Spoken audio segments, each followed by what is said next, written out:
We are getting many more revelations. Your channel also has details which reveal how the kingpin in the 4,000 crore mining scam, the man you see on your screen there, Anil Bastavde, used the hawala money, the bribe money from India to buy mines in Indonesia. In fact, the Enforcement Directorate also visited 4 of these islands after Bastavde's revelations. Poonam Agarwal, in fact, joining us with more of these details.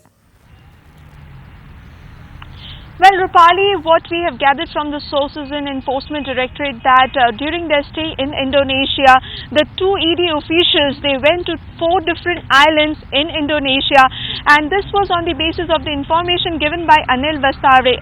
In fact, in these 4 islands, what the sources have said that Anil Bastavde bought coal mines, and to inspect those areas, they hired a chopper, and with the help of the chopper, these 2 ED officials with Anil Bastavde went to all these 4 islands, and in fact they are saying that they have gathered enough information regarding the investments which were made in these 4 islands, but at this point of time they are not being able to give the rough estimate of the worth of the coal mines which were bought in these 4 islands. So certainly the Enforcement Directorate, they feel that many more such revelations will come out as in when the statement of Anil Bastavde is being recorded. As we know that today is the first day of the interrogation in Ranchi, where Anil Bastavde is being questioned by the investigating officers. But these 4 islands is just a tip of the iceberg. What Enforcement Directorate is has a hunch that many more such coal mines will unearth, because they are saying that Blue Techno Project Private Limited is a company which is based in Indonesia, and in this particular company he holds 75% of share. And apart from this company, he also has an indirect investment in 7 more companies in Indonesia. So there's a huge amount of details which is going to surface. Well, absolutely. In fact, let's also get across to Vivek Narayan, who actually broke the story from Jakarta. He is now back in Mumbai. Vivek, the ED is yet to estimate really the worth of the coal blocks owned by the kingpin Bastavde in these 4 islands in Indonesia. But what we reportedly know is that Bastavde was in direct touch with the main accused, Madhu Koda. Well, it's difficult to say whether he was directly in touch, Rupali, but very clearly he knew where the money came from. As I said, it's a very layered process where at the center of which is Madhu Koda, and from point A to point D. Point D is where Anil Adinath Bastavde is.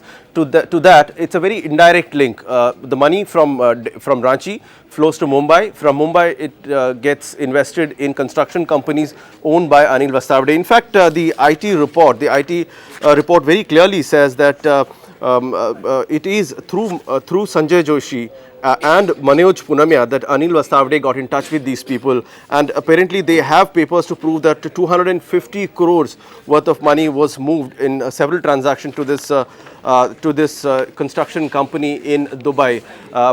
When I spoke to him, he said his company went bust when in Dubai, when the construction boom in Dubai was over and he was forced to flee.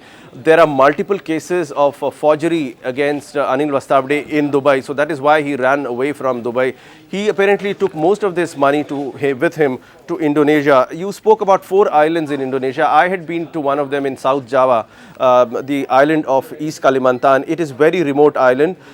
You have to drive for about 6 hours through a very remote road to reach that place, and it is there in the city of Samarinda that he operates right now. His last known address, the place of his residence, was Samarinda in East Kalimantan, one of the Java islands.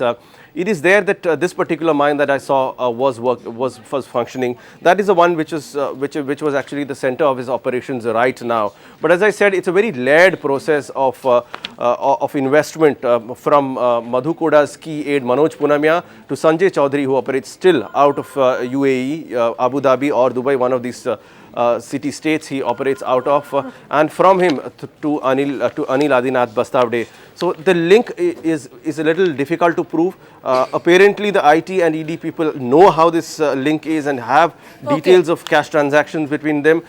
Ball is now entirely in court of Enforcement Directorate sleuths. Can they actually prove how the money went from point A, which is Madhu Koda, to point D, which is Anil Adinath Bastavde?